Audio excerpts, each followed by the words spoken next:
दोस्तों आज की कहानी है ननद जी वह ड्रेस मुझे वापस कर दीजिए। दोस्तों कहानी शुरू करने से पहले अगर आपने हमारे चैनल को सब्सक्राइब नहीं किया है तो सब्सक्राइब कर लीजिए ताकि आपके पास पहुंचे हर नया वीडियो।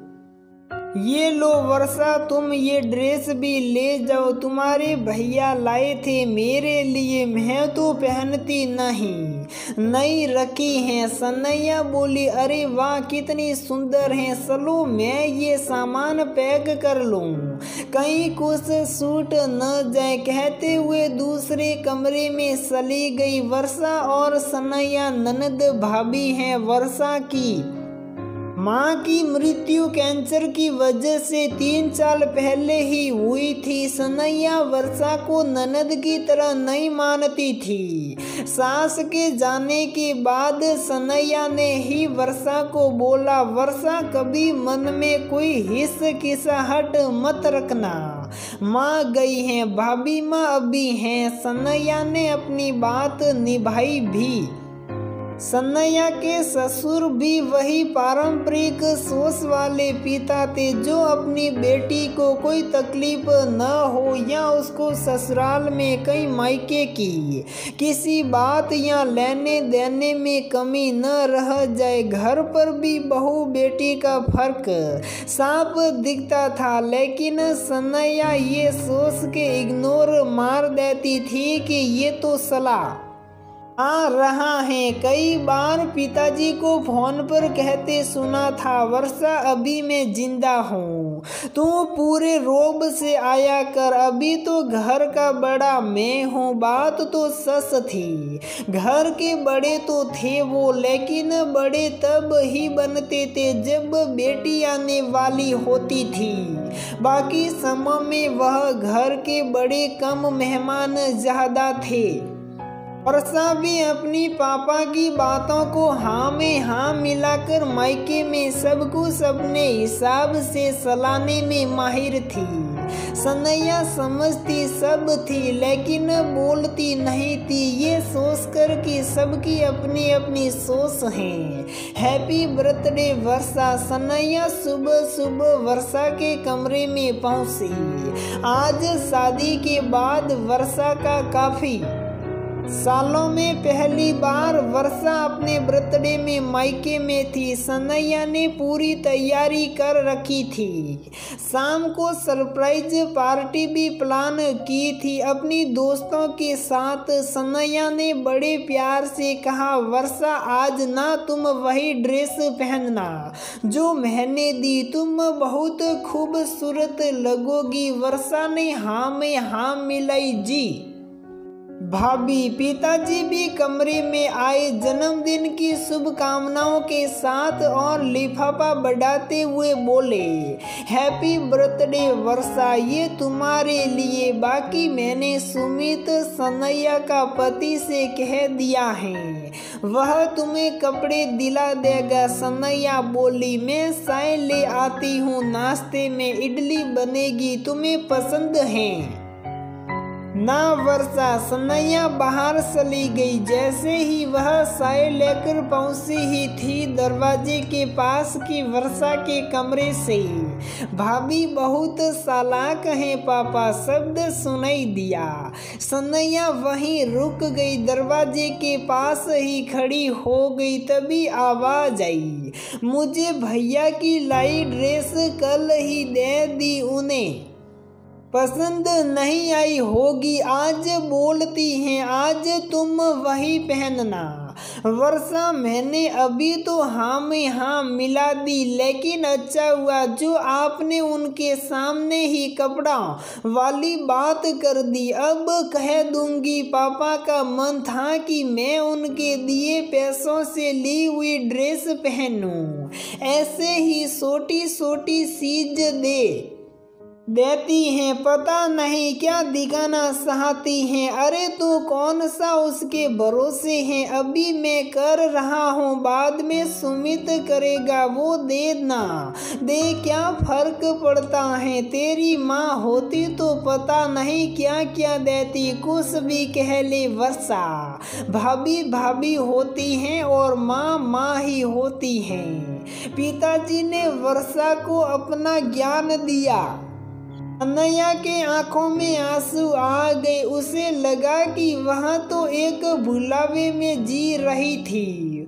उसे लगा था वर्षा को उसकी दी हुई चीजें पसंद आती हैं, इसलिए तो वह खुशी खुशी ले लेती हैं। लेकिन पीछे से ये सब भी चलता है, ये हकीकत तो आज पता चली। सनैया को लगा जब सुन ही लिया है तो एक बार उसे भी अपनी बात कहने का हक तो है। वह कमरे में चली गई। तभी वर्षा बोली, वाह भाभी चाय भी आ गई, आओ ना साथ बैठ के पीते हैं। सनैया बोली, माफ करना वर्षा, मैंने अभी तुम्हारी और पापा की बात सुन ली। तुम्हें ड्रेस पसंद नहीं थी तो मुझे बोल देती, मैंने तुम्हें उस इरादे से नहीं दी थी जो तुम समझ रही हो। तुम इस तरह से भी बातें कर सकती हो, ये तो मुझे आज पता चला।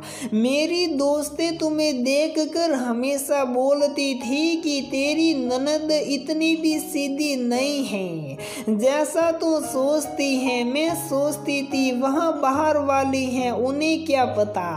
ओहो, तभी पापा जी कभी भी मेरे सामने तुमसे फोन पर भी बात नहीं करते, या तो कमरे का दरवाजा बंद हो जाता है या मेरे इधर उधर होने पर बात होती है। सनैया क्यों छोटी सी बात का इशू बना रही हो, उसका बर्थडे है, तुम अगर देती भी हो तो क्या एहसान है। मेरा बेटा जो कमा के देता है उससे ही तो देती हो, कौन सा खुद कमा के देती हो। पिताजी ने गुस्से में बोला, आपका बेटा वह मेरा भी तो पति है, क्यों माँ भी तो खुद नहीं कमाती थी, तो आप उनके लिए दिए को क्यों गाते हो। वर्षा भी तो नहीं कमाती, दामाद जी ही तो देते होंगे, आपका बेटा अलग से नहीं देता है। मैं अपने घर खर्च से वर्षा के छोटी छोटी चीजें लाती हूँ वर्षा के लिए, ताकि उसे कभी ये ना लगे मेरी माँ नहीं है। तो भाभी भी कुछ नहीं करती। वर्षा पापा जी की सोच तो ऐसी ही रहेगी, ये तो मैंने स्वीकार कर लिया। लेकिन तुम तो एक पढ़ी लिखी आज के जमाने की लड़की हो, तुम्हारी भी सोच ऐसी हो सकती है। अगर माँ होती और उन्होंने कोई ऐसी साड़ी तुम्हें दी होती जो वह किसी वजह से नहीं पहन पा रही हो, तो क्या तब भी तुम माँ को चालाक बोलती। अगर वह चाहती आज तुम उनकी दी वही साड़ी पहनो, तो क्या तब भी तुम ऐसा ही कहती।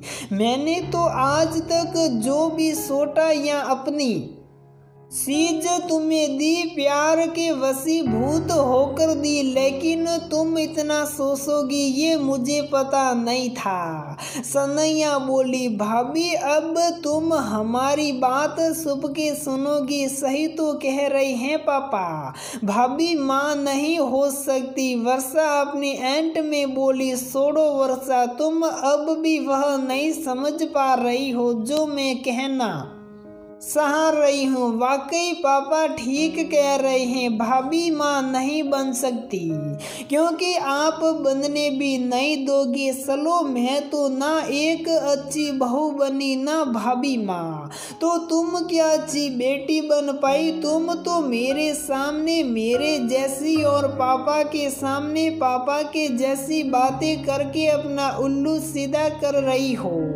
चलो आज से तुम और मैं ननद भाभी ही सही, रिश्ते जैसे बनाए हैं वैसे ही रहने चाहिए। चलिए ननद सा वह ड्रेस मुझे वापस कर दीजिए। सुमित क्यों?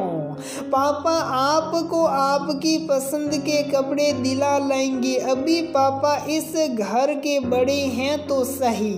सनैया अब वर्षा से अपना रिश्ता फर्ज समझ के निभाती हैं। प्यार तो तभी छूट गया जब उसे भाभी सालाक हैं के खिताब से नवाजा गया। दोस्तों, रिश्ते किसी एक की सोच से नहीं पनपते, उसमें सबकी सोच मायने रखती है। हमें कोशिश करनी चाहिए कि हम रिश्तों को वैसे ही रखें जैसे हमारे अंदर के भाव हो। भाव अच्छे या बुरे दोनों तरह के हो सकते हैं, लेकिन पारदर्शिता एवं स्पष्टवादिता से रिश्ते कायम रह जाते हैं। अन्यथा उम्र भर निभते तो हैं, लेकिन प्यार से नहीं, फर्ज समझकर। तो दोस्तों, हमारी ये कहानी यहीं पर समाप्त होती है। अगर आपको हमारी ये कहानी पसंद आती है तो प्लीज़ वीडियो को लाइक करें, शेयर करें और हमारे चैनल को सब्सक्राइब ज़रूर करें।